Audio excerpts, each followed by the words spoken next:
welcomes all of you to this wonderful session that we have built in HR Conclave 2023, which brings together HR leaders of various leading companies and the placement and training directors from various academic institutions of Chennai region. So my name is Dr. Anbuthambi. I lead strategy and partnership for L&T EduTech, and I'll anchor this program today along with my colleagues. Today we are here with a very specific agenda on discussing, deliberating and coming up with insights that can work around the area which is the most talked topic today, the future of workforce and talent. Post the pandemic, things have changed and we all are witnessing that, whether it be education, whether it be workplace, everything is undergoing a big change, and today's discussions will deliberate how we are going to look at the future from now on. With this, let me tell you, we have a very exciting session today on launching one of the flagship, the expected flagship product called NECT. More details will be revealed by our CEO and other colleagues in next sessions. So with this, let me first welcome our CEO, Mr. Sabyasachi Das, CEO of L&T EduTech, to come and deliver his opening address. Good morning to all of you. And great to be present here, and my sincere welcome to all the HR leaders from different parts of the country, placement directors from all the renowned and the reputed colleges across the country, my friends from media and the press. A hearty welcome once again, and greetings to all of you on behalf of the entire L&T EduTech team. Now, you have seen about L&T in the short film. Now, let me go back and talk a little bit about L&T EduTech and its genesis. Why, first of all, we even came into this education field. And we really wanted to bridge the gap between the academy and the industry. This is nothing new. But in the recent past, what is keeping on happening due to the first phase of change in the industry, automation, the newer processes coming into play, the pace at what the industry is changing, it is becoming very difficult to get that pace back in the academic institutes. And when I say academic institutes, I am not only talking about the institutes that you represent. There are institutes across the country who really do not have the infrastructure, the right quality professors, and also the right kind of vision, what is really needed by the students today. And if we do not work on this today, we will be depriving the future for ourselves. What we do today is actually going to set up the future for us. So we all sat together and tried thinking what is it that we can do even to help ourselves. How can we actually help the young generation who are going to set up the future for the country, not only for the country, even setting up the future for themselves and setting up the future for the world. What is it that we can do? L&T, we are into almost everything in engineering. You name it, we are there. And then we decided to come up with this L&T EduTech initiative, where we will be able to take the knowledge that L&T has acquired over several years, 8 years to be precise, to put them into a digitalized form and taking it on the e-commerce platform. And we don't intend to teach what exactly is being taught by the best professors in the colleges. But this is more to help supplement on top of what is already being taught, but more on the industry side of it and bridging that gap. It is not easy because whatever we do in the industry, it comes with an experience, and taking that into the digital form, it requires a lot of hard work. Sometimes not everything can get translated also. So broadly, we embarked on three areas of life. Once again, it's all about the higher education system in India to begin with. And we started with 3 divisions. One is College Connect, where we try to encapsulate our experience that we do in terms of multiple things. You have seen something like we build the airports, we build the seaports. There are a few things we didn't show it. We even build the nuclear plants. We even take part in the Mars, the Indian mission to go to the Mars and all those things.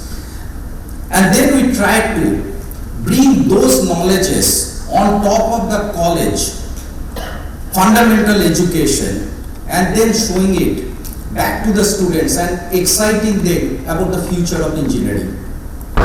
And it is important for all of us because many of our students, they happen to go abroad, and we actually, as a country, we get deprived of having the right talents to stay with us and to help us in building the future.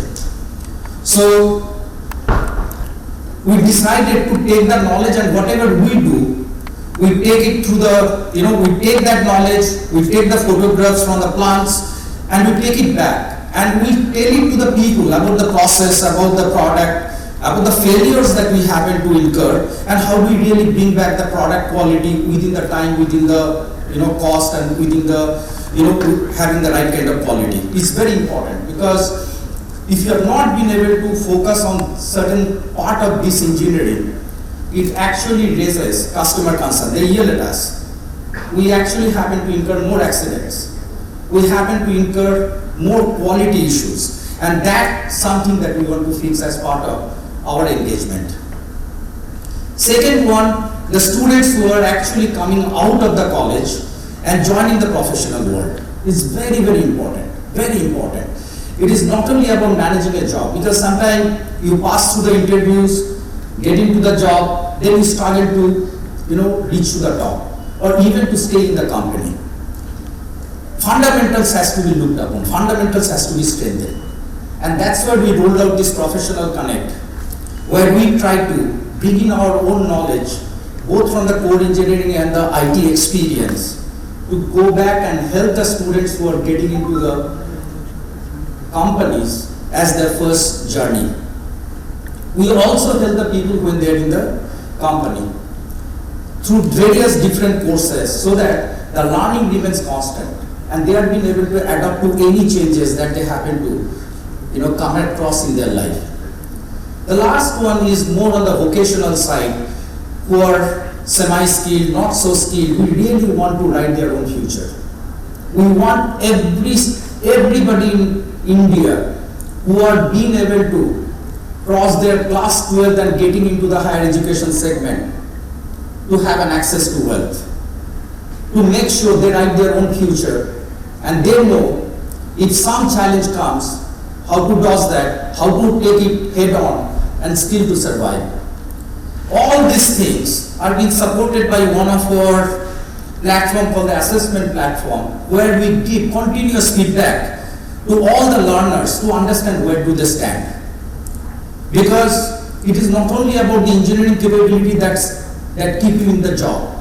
It is the way you are being able to change yourself, the way you are being able to learn new things. And that continuous feedback looping process is extremely important for any learner, for sticking to the industry for the longer term.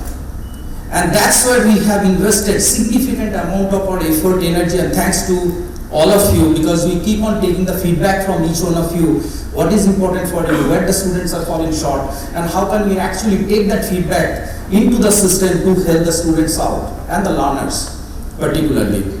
So, as part of that initiative, we actually have launched many products where the learning remains lifelong learning. So we came up with, we had the LMS product, we had the campus recruitment product. Along with that, we have the assessment product, but we also have thought about something like Coda for engineers, engineer ensemble product. And we also have skill exchange product, where we actually go to the students, we train them on various subjects in the form of courses, in the form of different kind of stacks, which actually gives them the training for the entire theme of subject. And then we also expose them to different kind of companies, because at the end of the day the students learn to get a job. So we have come up with a platform called Skill Exchange. And now this new product that we will be launching today is NECT, National Engineering Competency Test. This is a product which is going to help the students to know well in advance, before the campus recruitment starts happening in the colleges, to understand where do they stand in terms of multiple skills, in terms of their analytical ability, English speaking skill, English writing skill, vocabulary.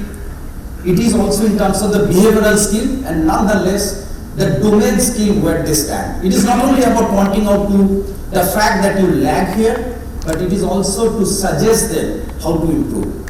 So with that, I once again want to say you big thanks for attending this event in the morning today, and I'm sure that all through the day we'll have an experience of exchanging ideas. Wishing my team a great event, and thanks once again. Bye-bye. Sabi, I think that's to just set the context for today. As L&T EduTech, as he says, starting from the skilling while somebody is at college, then helping them to get hired through the assessments and the skill exchange program, then skilling them while they are at the early stages of their career, then supporting them, accelerating their career in enterprises. So this entire value chain is what L&T EduTech is striving to work on in the last 2 years. Okay, let us move on to the core part of today's session, the first panel discussion on future of workplace talent and jobs. So we have planned 2 panel discussions today. One is to focus on how is the future going to be as in terms of the workplace, talent and jobs, the future jobs is changing. So expectation from academia and industry, etc. While the second panel will more drive into how the entry level selection has been happening and what trends are changing, etc. And we have made such a way that first session, the first panel is more with the core or the traditional industries, including all manufacturing giants, and second is more relevant to IT and ITS, the new age industry. So with this, let me first invite the moderator of this particular session, Mr. J. Kabilan, who is the Vice President and Head HR of L&T Construction. Mr. Kabilan has 28 plus years of experience in various dimensions of HRM, including his diverse experience in environments like India, Asia, Europe, and he has dealt multiple HR leadership roles, and he has worked for large companies like Kodak, Covidian, Kone, and then now with Larsen & Toubro. So he has led a lot of industries, including manufacturing, medical devices, FMCG, professional imaging, etc. And he has got very rich experience in HR for last 28 years. Put your hands together to welcome Mr. Kabilan to take the moderator role on the stage. So then we have an important gentleman, very relevant to today's context, Mr. Madhu Raghunath, the COO of TVS Mobility. So he brings in a blend of today being the COO and the business leader for P&L in TVS dealership network, but he also holds the group head HR and organization capacity of TVS Mobility, a very unique blend of business and HR together. So he has he's responsible for the entire HR function of the TVS and Sons group earlier, and now he leads the new vertical of TVS Mobility. Put your hands together to welcome Mr. Madhu Raghunath.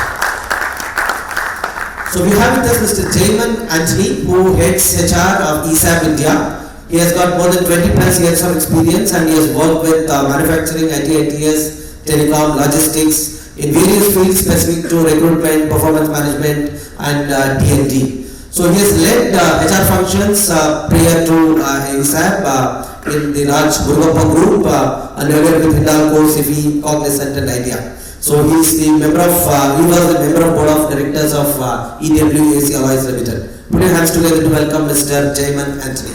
Sir, please. So we have with us Mr. Magesh, the senior vice president HR at Cafe Limited. He is a very senior HR leader of this region, which most of you will know him. More than 34 years of experience, and his focus is HR practices in manufacturing, R&D, in all the Cafe plants across India, pan-India. And he is a board of studies member in some of the leading institutions here, and he supports academia, no apart from his regular job role. So may I request Mr. Magesh to come to the stage and welcome us. So we have with us Mr. Jashwant Sarnarthi, who is the Deputy General Manager Corporate HR of Rani Madras, which you all know it's a leading 5,500 crore company, and he leads the capacity building, leadership hiring, and various other HR practices including IR for the group level of Rani. And he had earlier been with Kavin Care, MRF and Mahendra. Today I am together to welcome Mr. Jashwant Sarnarthi. So not taking much time, I will leave the floor to Mr. Kavilan to lead this first panel. Over to Mr. Kavilan. Hi everyone. It's a pleasure to be here with this, colleagues, experienced people like Amit said. Probably we'll focus more on the experiences the leaders here have had in their organizations with respect to future of workspace and talent. So maybe we will start giving few minutes for each of them to talk briefly about their experience on the future of workspace and talent. Then we will go into some specific questions. Maybe we'll start with Jaimon, over to you. Good morning everybody. A hearty welcome to this program. So if you look at all this, actually this changes happened, maybe it's a boon or a bane, it was with the COVID times. From 2020 onwards, the organization started to rethink how they started to work, because we represent, all of us in the DIAS actually represent the manufacturing organizations. And we know working from home is a concept which was not even heard about in a manufacturing kind of a setup, right? In IT ideas, of course, it is possible, but we never even thought about it. But actually, COVID taught us how to do that. It's possible, except certain core operations, like where you have to be near to the machines. Yes, it's difficult, it's challenging, but that is also getting changed actually going forward. That's what we are seeing, the trend which is coming up. So now, if you look at how the future holds for we will be specific onto the manufacturing side, because I think the service sector is coming after this panel.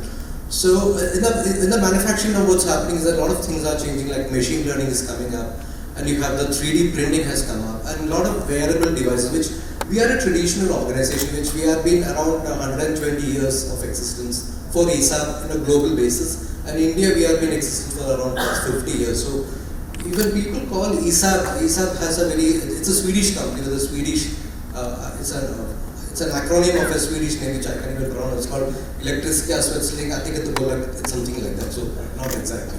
But people call ESAB in India as employee sons and brothers, because you see generations of people there. Your grandfather, your father, the son, everybody has worked in ESAB. So that's a kind of a traditional organization it is. So from there to move to this kind of the new concept is the Industry 4 which has come up, which has more on your machine learning, your 3D printing, your IoTs, everything has come up. So we have also started moving into those lines. Now the first thing what we have done is we have now implanted certain sensors into the machines which will give you real-time data. So that also will help you to know when your machine is going to have overall, for a maintenance, how it is going to happen. So this is a kind of a change which is happening in the industry. So what happens is that ours is a kind of there are a lot of blue collar workmen are there. So, and of course they are not that highly educated as such, they are normally ITI or diplomas kind of thing. So, and they've been there for years together, maybe some 20, 30 years, and to reskill them is not easy at all. So that is the new age what we have to look at is the reskilling. That is one of the most important aspect which we want to see is the reskilling of the existing employees. And if you're taking somebody from the campus or from the academia, again, the kind of a skills which is more relevant to the future. I mean, not what is it right now.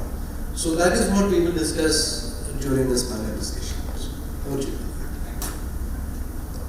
Maybe let's listen to comments from our colleague here. Yeah, I would just first of all thank you to L&T EduTech for inviting me, and wonderful initiative. We'll talk more about it later. Considering on the future of workplace, I would just give a small paradigm so that it's easy for us to remember. I would focus on the traditional knowledge, attitudes, skills and habits, cash, for us to easily remember. What is going to be the difference is earlier we laid a lot of premium on hardcore knowledge, having disciplined attitude, the way superiors wanted us to behave, having very deep skills and very good habits, good within quotes. All of this will change in the future workplace. You can't expect any of this as per our normal norm. And especially when seniors are going to be at the helm, there will always be a conflict, a generative conflict across generations. So first is, in the future, I think we need to learn to be inclusive, integrative, and try to harness the potential of people. So when I'm choosing my words very carefully, potential will always be latent, or you will need to harness it. So the quality which leaders will need to possess is to be patient, tolerant, be more inclusive, so that you are able to harness the knowledge which people have. Many times we have children, we always have this refrain of saying in my days and old days and all that. And whereas your children would not be having the same type of qualities or the same hardships. We always lay a premium on a lot of hardships which we have undergone, which I think is totally irrelevant, and which need not necessarily, your children need not necessarily go through those hardships. It doesn't mean that they become any lesser good people and that you are very good. Why I am stressing this is because this is the perennial conflict in the future of the workplace. Because when I become a very big person, or I am trying to hold office, high office, I always see it from my lens. I think we should stop seeing from our lens. We should see from the future of the workplace lens. And then things become slightly more easier. Especially with regard to knowledge. I'll just give a small example and then hand over the mic to my other co-panelists. With regard to knowledge, today they do it on demand. So if you're talking about ChatGPT, if you're talking about AI, they will immediately go, they do a lot of hard work, they might stay up late in the night, but they will come back with some meaningful information the next day. We will need to have better processing skills and channelizing skills as leaders, and try to use their energy, physical, mental, emotional energy, to get what we want, and in the process train them, make them better. That's on knowledge. Attitude, again, what we think would be very off the line, for them it might be normal. So you would need to again shape what is the type of culture you want to inculcate in your organization. It depends on what is the type of story you want, or the value which you want to build in the organization. We need to have very clear clarity in our contracting working relationships. Because sometimes you expect certain behaviors or certain attitudes. You need to build it as a HR leader or as a leader of the business. That's very important. Skills, deep skills, they would definitely possess in one or two. They take a lot of pride in doing good work. I think we should nurture them. I think initiatives like NECT, and they take a lot of pride in showing that they have skills, and that's one of the reasons why a lot of Coursera, edX, Udemy and all of that is catching on. So I think that is something which we did not have at all. We took pride in our quizzes and getting a lot of knowledge. Today it is not required. You just Google it, you get your information. I don't need to remember the capitals of 50 countries, which we took pride. In fact, we have won many quiz prizes on that. But today it is not required. So it's like somebody asking Einstein what is the logarithm of 2. He said, I don't need to know it. I'll look into the log book or something like that. So we need to know the difference as leaders. I think that is what is going to shape the future of the workplace. And habits, obviously all three repetitive rituals would form habits. So again, part of culture building, what is it as HR leaders we want to see developing as good habits in our organization. So I would say the burden, I wouldn't say burden, the responsibility lies with the leaders, especially who have been from the earlier generation, to understand the societal contextual shift which has happened in terms of knowledge, attitude and skills which younger people bring in, and then shape the future of the workplace, and not keep worrying or cribbing about the talent, younger people not being so very okay and all of that. They are going to change. We are not like our fathers. or like our grandfathers. We were also different, but we masked it very well and tried to be very good. But these generation of people don't mask it, they just say the way they are. I think we should respect that and celebrate that. And I think the leader has a great responsibility in nurturing the future of the workplace in this context. Excellent point. Thanks for that. So the opening remarks from Mahesh. Thank you. Good morning. I come from the auto industry, that is tractors. We have two brands of tractors. One is the international brand, which is Massey Ferguson, and we have an Asian brand of tractors. And our organization has been in existence for the last 65 plus years. And our product is sold in 67 countries across the globe. So why I'm telling this is, our whole approach, our organization approach to talent or human resource management is basically outside in. Outside in, what I mean is the profile of customer has changed actually. The end product user, now our tractors have GPS, cabs, air conditioned cabs, HVAC, whatever technology is there in aircraft, automobiles, that kind of technology is expected in our tractors. So we need to have people with that kind of talent, knowledge, skills, attitudes. So actually, our whole approach to the workplace and the kind of workforce has changed.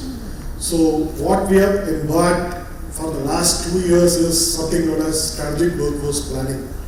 So we look at the organizational competencies which are required in the next 3 to 5 years. Then translate it into people competencies which is required in the organization.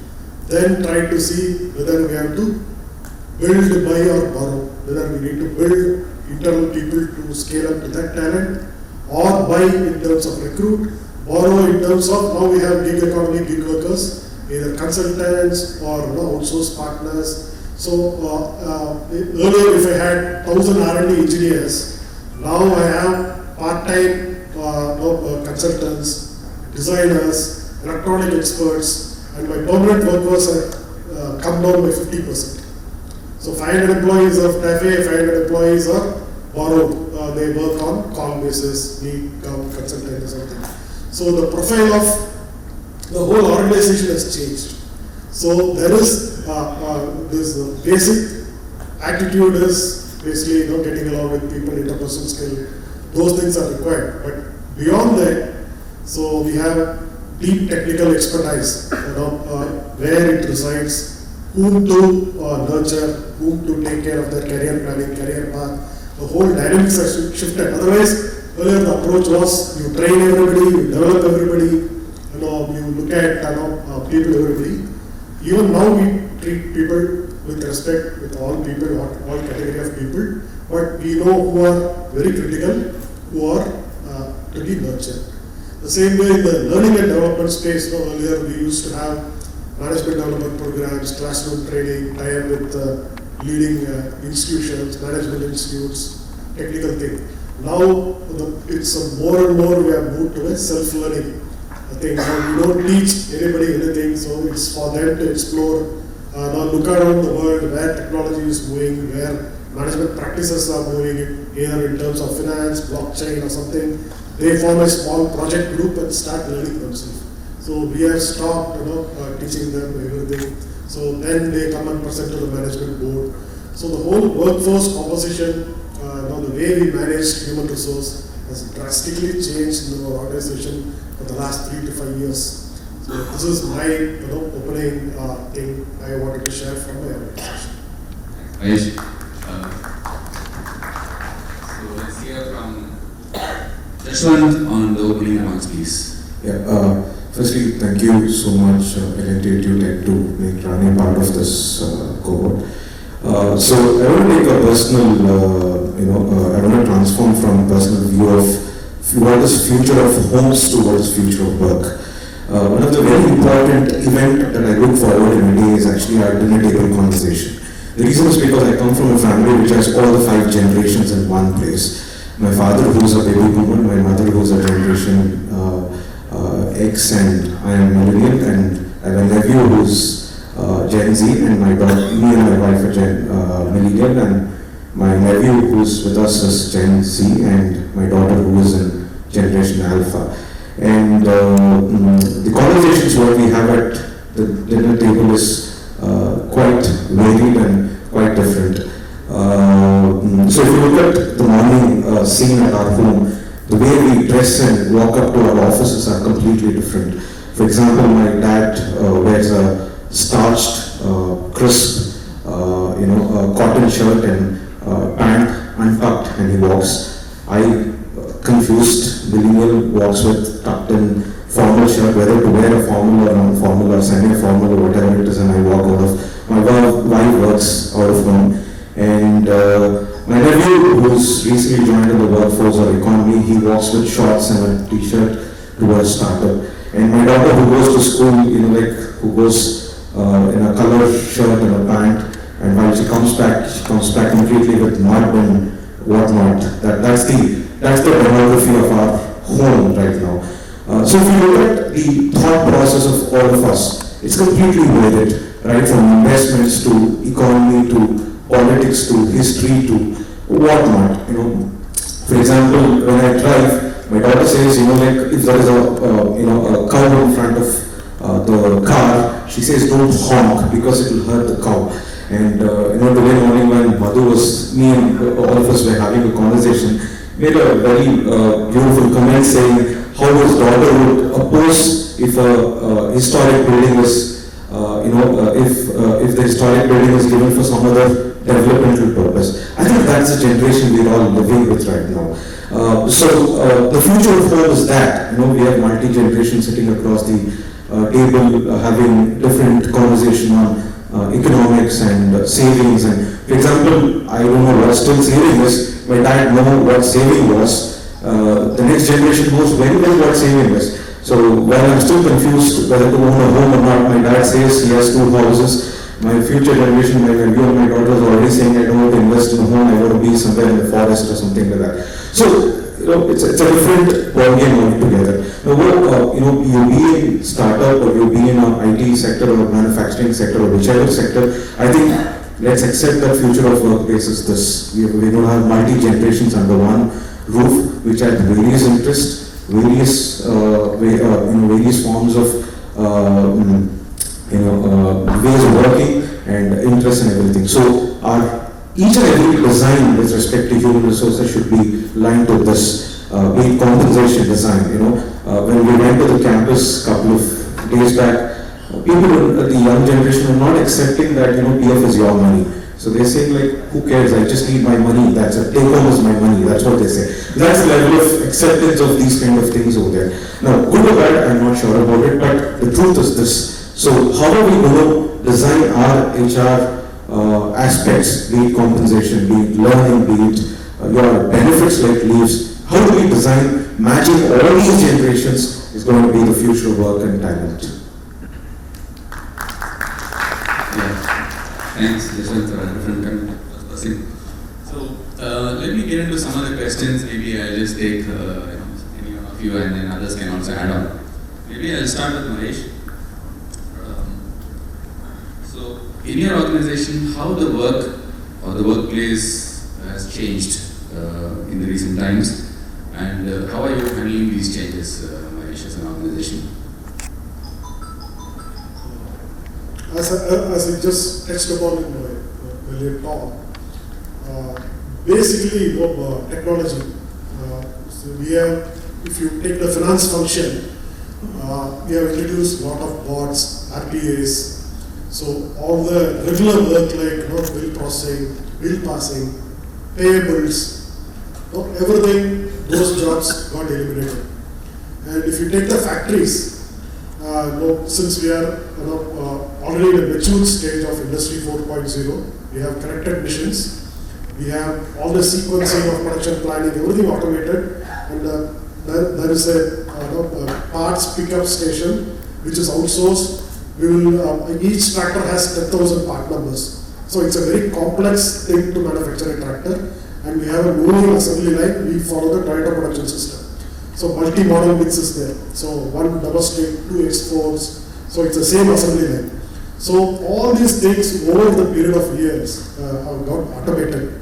So now to train people in this, whether it's a graduate engineer trainee, fresh from college, or a lateral kind of a person who's going to work in it. So it takes some time actually. So there is a clear technology takeovers there in our factories, office functions, everywhere actually.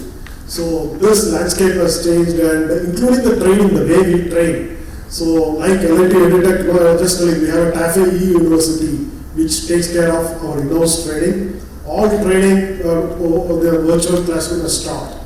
So all our training, soft skills or technical is offered in mobile phones. So we used to have a big learning and development office center. Now it's got digital. So a lot of changes. Basically, I say the landscape is technology is taking. In fact, it's helping us, and we are trying to adopt. Even in the way we design our products, a lot of automation has happened. We have AR, VR, instead of big drawing boards from CAD. Now we have moved to augmented reality, virtual reality. We have a 3D design studio. We have a virtual prototyping. Where you can look at virtually, you can fit, and also virtual testing is there. So you can fully run a tractor with all components virtually and see where are the failure modes. So this kind of digital advancement has happened in every function, whether finance or design or manufacturing. So everywhere it has happened. In fact, it's less happening in HR. So still we have some manual process. So all the other functions, the technology suite has happened. Great, thanks Mahesh. Like Jaimon, you talked about post-COVID how things have accelerated and all that. So from your company's perspective, what are the unprecedented transformations or changes that in the last 3 years or 4 years, in terms of automation or technology transformation, hybrid working, etc. So how they have led to, let's say, the talent shortage and attrition also has increased, etc. So how are you dealing with these changes as an organization? So what we have done, and during the COVID times also, of course, it was work from home. So once that COVID pandemic is kind of subsided and we are getting back to work. So what we did was, first thing we did, we removed the attendance system. We are not bothered about what time you come in, what time you leave. Whether you come in or not, also we are not bothered. As long as you finish your work, as per whatever the time frames you are having.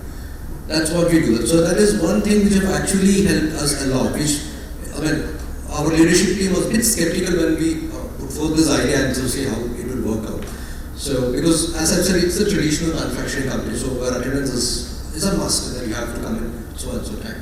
But of course, there were certain exceptions, as I said, who are on the machines has to be there, because we have not reached that kind of technology where you can promote it, operate it remotely. So first thing was remove the attendance, no more thing, and even we were, our external auditors asked a lot of questions, how are you paying the employees and without an attendance? We said we don't know that. We believe in the culture of trust, so we believe and trust that the people will do the work. And trust me, it has actually worked. So that actually has created a lot of, in the sense, there were a lot of women employees in the organization, so they have certain challenges like they have to make their kids ready to school, have to go, then rush in, then in all the traffic they have to reach the office. So when we gave up this option that if you want, you can come to office whenever you want, or whatever time you want, it's fine. So they were quite happy in the sense a lot of attrition actually happened from that side. So that is one of the important things which we did. Second thing was automating most of the HR processes. So what we have done is, the latest thing what we did was we gamified the entire onboarding process and the induction process. So earlier it was, that when we join, we have to fill in a lot of forms. That it's a kind of a punishment for joining a new organization is to fill all the forms. You don't even have to fill any forms. Because you have to key in certain things even before you join. Certain details, that's all you have to do. Then automatically all those details will get captured in various forms which is required. And you just come in, we just take a print, ask that employee to verify whether it is fine. If it is fine, just sign it off, your onboarding is done. Then comes your induction. So during the COVID times, what we did is that we made the entire module which is full of games in it, so that when people suddenly joins, they're all in remote areas, from their home or wherever they are, or sometimes they were in some other country also, but working in India. So all these games actually help them to know about the culture of the organization, what are the procedures, the policies, all those kinds of things. So that is the second thing which we did in the HR. And then of course we digitized the entire HR, the employee records, so that it's a paperless kind of an office. So entire things are digitized. So these are the major changes which we have done on the HR front. And on the shop floor, what we did was we started reskilling the employees, the workmen basically, into the new technology. So that was a humongous task and challenge, because they are all unionized employees with the external union and all. So they will not just do things like that, because they were always fearing that this will lead to the loss of employment. So one thing which we guaranteed was nobody will be asked to move out because of this, but they were trained and all of them were given smartphones with an app which can get connected with the machine, and they will get the real-time data from it. So they were, I won't say they are 100% trained, but at least they are close to around 75-80% of literate in that kind of an aspect. So this is a basic thing which we did in keeping the employees motivated, and some of those transformations happened. And the third thing is what we focus also on the well-being of the associates, of all the employees. So for us, the well-being, we introduced a flagship program called Life Unlimited, which is an employee assistance program where we divided into 4 categories like physical well-being, emotional well-being, social well-being, and mental well-being. So this is what the 4 categories which we had, and we had various programs for those well-being. For example, for the physical well-being, what we did, we tied up with an organization called CultFit. Maybe you have seen the CultFit. So we had a corporate program with them, so a lot of the celebrities comes and they teach them yoga or basic exercises or all those kind of things, and they have free consultation with the people out there, so that they will help them out. For example, if you have any physical or health issues, they will support them in reducing it. Then we had a program called, since we are into welding, everything is starts with welding, like Welded Wellness to Life is another program at WWTL. So that's where we started a brain gym in the organization, which is nothing but a fancy name for a library, where it's a digital library as well as a physical library, where any employee can, anyone, a workman can come in, take the books, go back and read and bring it back. And we also made it more interesting. We had a lot of mind games within the organization as such, within that facility, so that people can learn new things and get more engaged. So these are a couple of those activities which we did in a small scale to make the attrition lower and make the skill gap, to increase the scale of the employees. Then we have a learning university which we have started within the organization, where we have tied up with LinkedIn. So the LinkedIn learning will be there, which is free of cost for all the employees of visa, whichever country you are in. So that is one thing. And then we have internal modules. We have a repository of modules where people can go through it.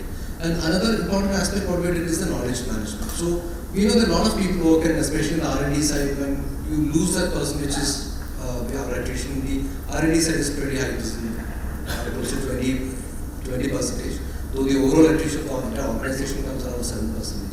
So that we are losing a lot of knowledge in the R&D side. So what we did was we made all the people to make presentations, and those papers were digitized and kept in a folder where anybody can access it. So all the processes, the steps, the SOPs, everything was digitized, so that the knowledge is there everywhere. So that is one important aspect which we did. And then the other thing what we now teach people, or not teach, what we tell people is the art of collaboration. So that is the most important skill which the future holds, is the collaboration, because a lot of collaborative efforts has to be. It's no more that you're going to work in a silo. It is not going to happen. You may be a specialist, but you will have to collaborate with people. So that is how the industry is now evolving into those kind of things. So from the academic or the institutes, what we look forward is those people who can collaborate. That is the kind of a skill which you have to nurture in your academics, like during various projects, what you can give and collaborate, or ask your students to collaborate in it. And another thing is the attitude.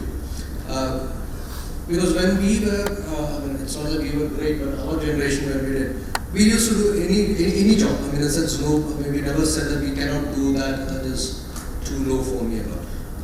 I started my career with Hindalco, so I'll take a bit of time. But just wanted to tell you that in Hindalco we had, at that time it was called Indian Aluminium Company, in that which later became Hindalco, part of the Aditya Birla Group. So there we had a unique concept. That means we dealing the job with the grades. So that was the first company in Kerala, when this unit was in Kerala, is highly unionized and politicized at the state, where any small change will lead to a strike. So, and actually this became a case study in most of the IIMs, and it has become a textbook also, one portion of the textbook, how we manage that transition out there. So we dealing the jobs with the grade, so any grade, whether you're higher grade, lower grade, will do any job, including the management staff. So the first thing what they did, the HR, we started with the HR. So the HR was actually, instead of putting inside the building, they were actually made sit near to the gate, like a security. So we were the security guards. And there was no security guards, no PUs, no drivers in the organization.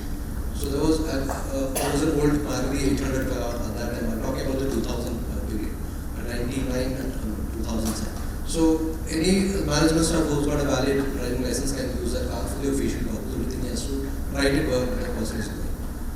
And the HR, what they do is used to do, everybody comes in a shift. Like we have 3 shifts, 8 to 4, 4 to 12, 12 to 8. So all the 3 shifts are manned by the HR guys. They have to know. Whether you're the vice president of the company or whether you're the executive of the HR, they will come in shift, including the VP will come in the night shift, 12 to 8, midnight, 12 to morning 8. And the role of that night shift person is, the fact that there will be only 2 people. That is this HR folk as well as the shift supervisor. So those 2 people will have to run the show. That means everybody in the company, including finance, HR, they were trained in operations.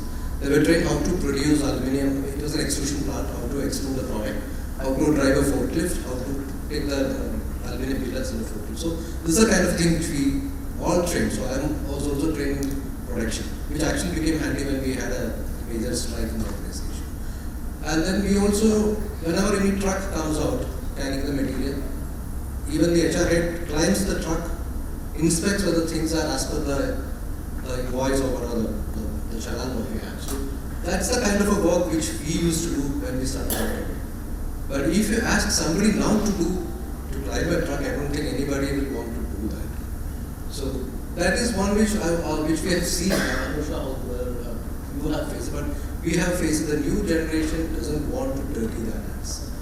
I mean, of course, we do have a lot of technological advances, we do a lot of digitization, IT, IoT, all those kind of things is there. But unless you are thorough in what you have learned or what an attitude what you have, that will not take you anywhere if you don't have the right attitude. So that is one thing which I would always advise, even if you don't have the knowledge also, it is fine.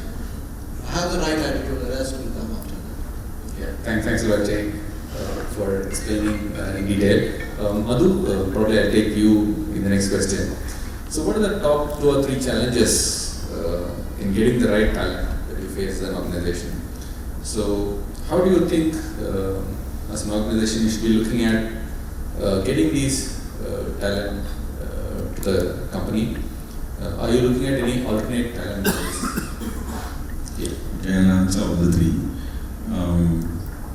In terms of talent, there is not an exact fit, though we are talking about industry and academia bridging the gap for a long time now.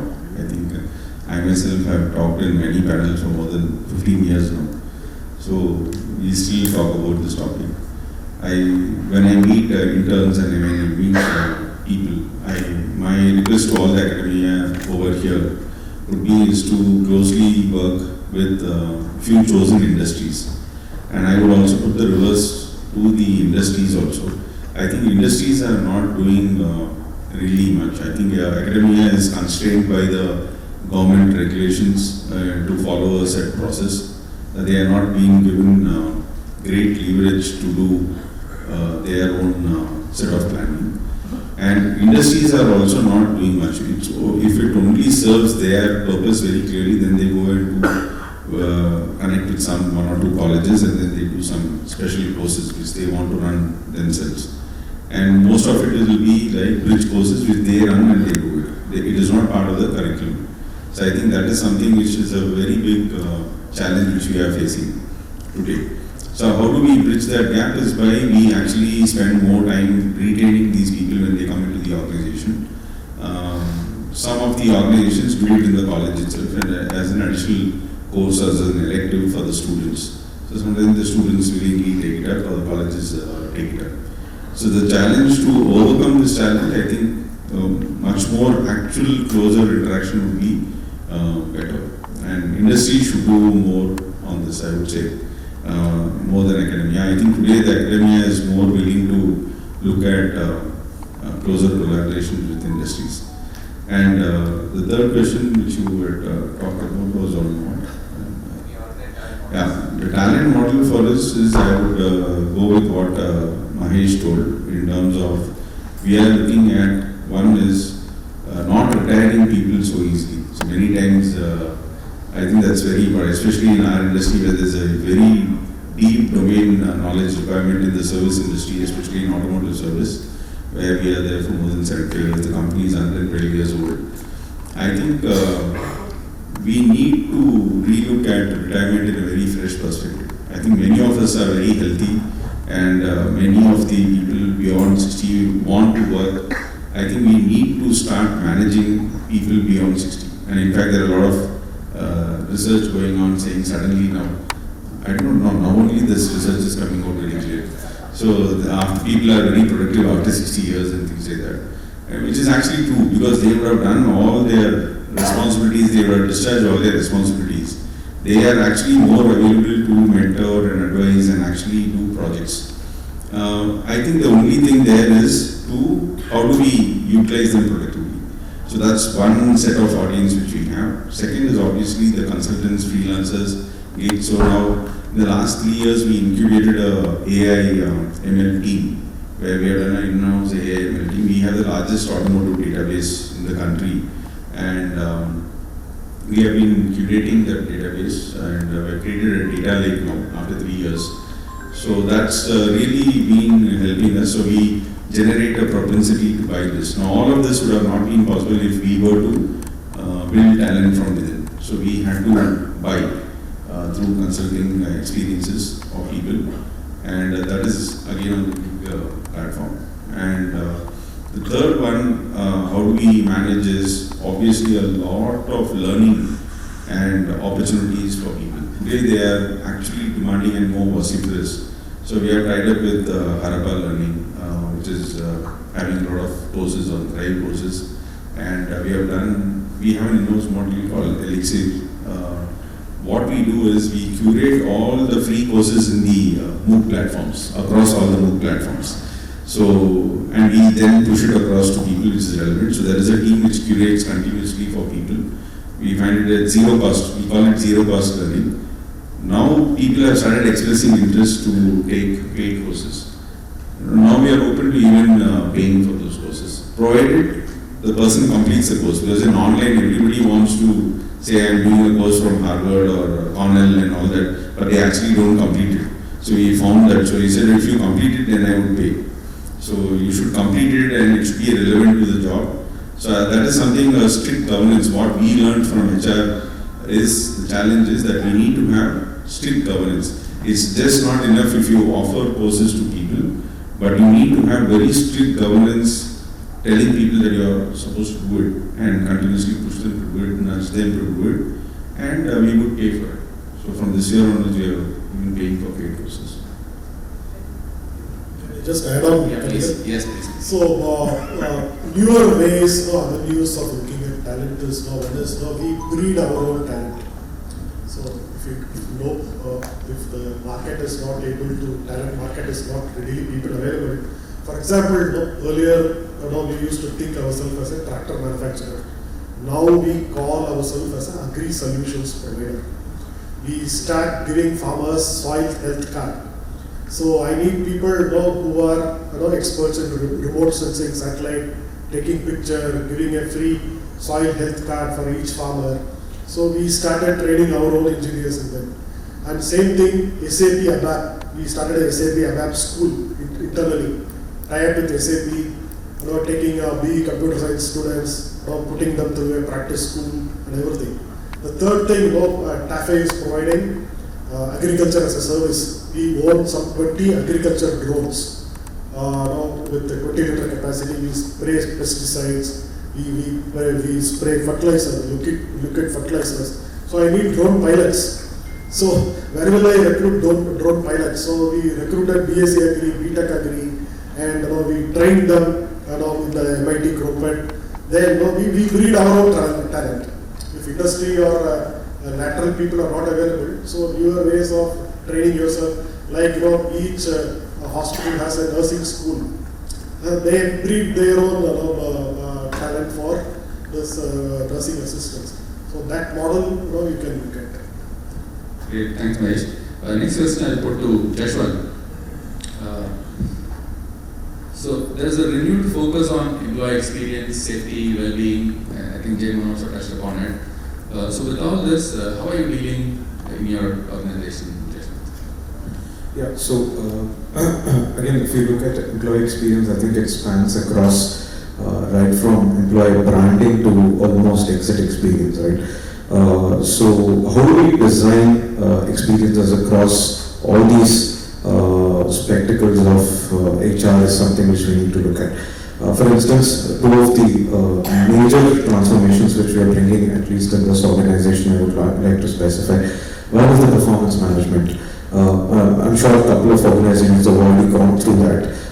So what we are doing is we are moving away from an event-based performance management to more of a continuous performance management, which is having more enabling more conversations between manager and the employee, enabling more developmental discussions, more performance discussions, and so on and so forth. So what we are achieving over here is we are moving from a performance management to a performance enablement team. So HR is seeing that transformation.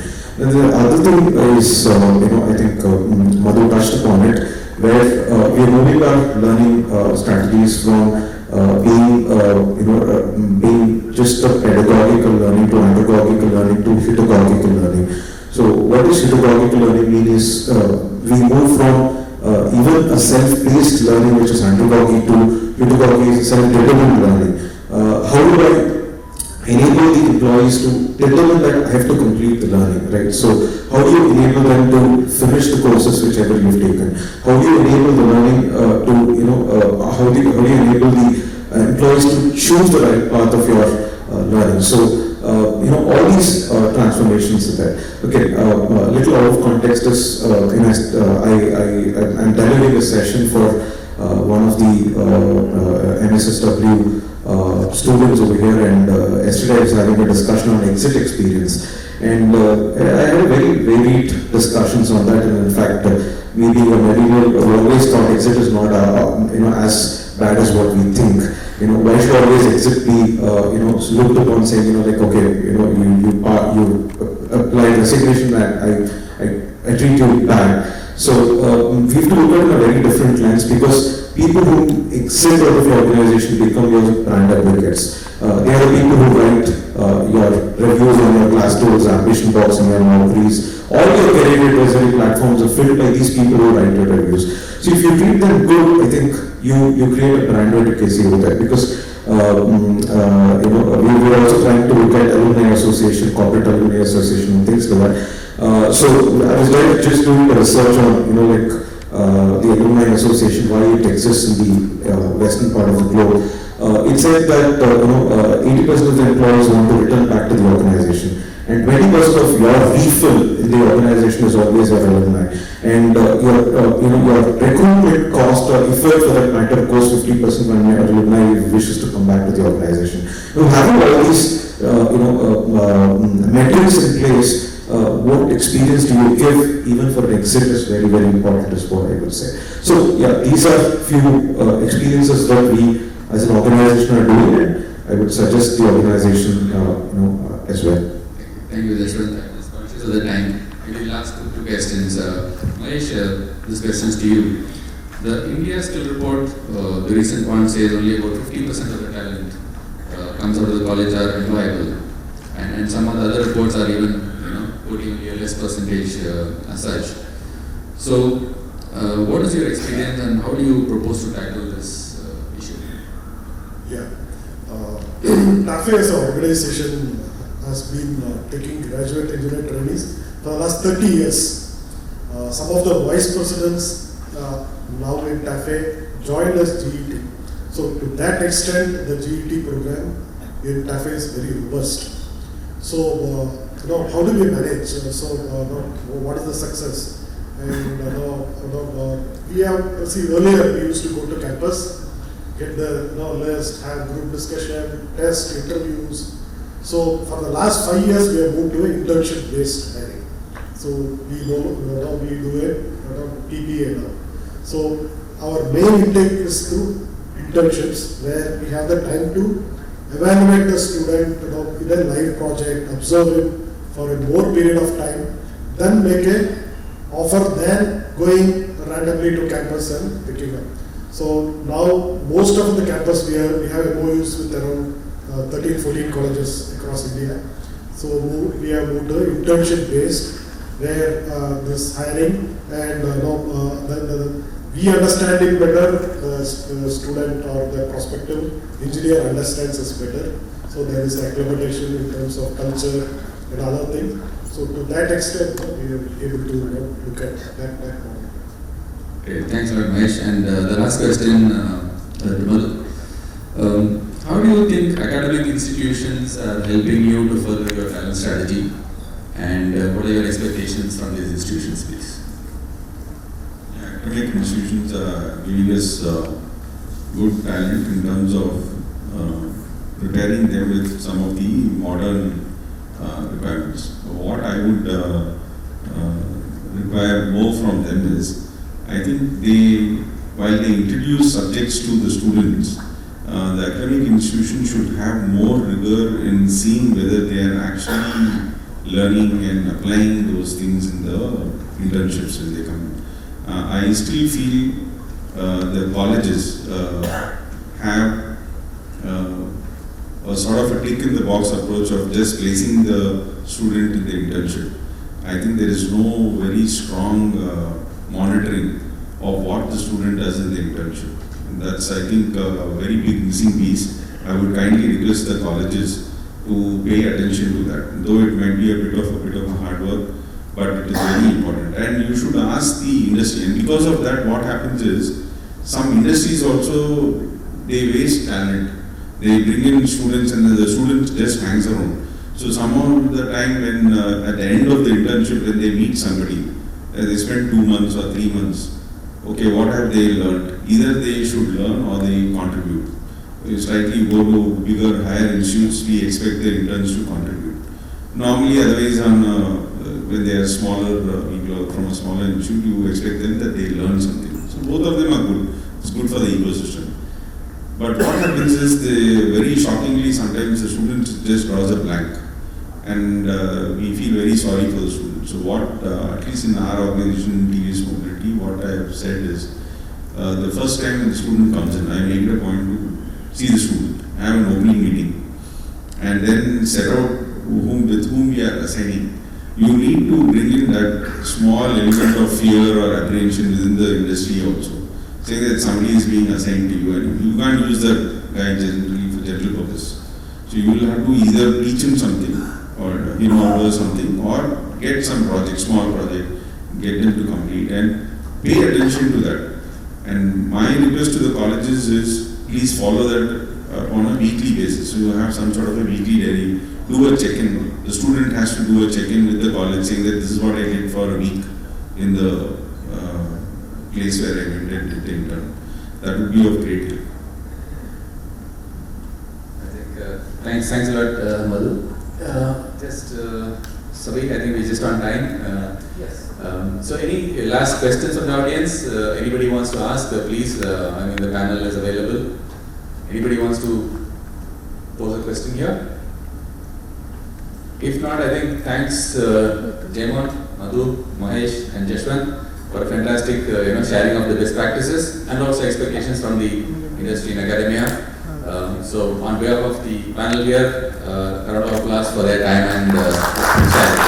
Thank you very much, Mr. Kabiran, for this wonderful panel. There are a lot of insights and inputs, and there are, if there is questions, they are available during the tea break. You can discuss with them. So let me invite Mr. R. Ganesan, the head of corporate center of L&T, to come on stage to honor the panel, the elite panel. And Mr. Ganesan is the sponsor and mentor of L&T EduTech initiative, and he's been driving end-to-end of L&T EduTech from ideation to taken where it today. Mr. Ganesan, please. Thank you very much. I will request Mr. Ganesan to honor all the guests.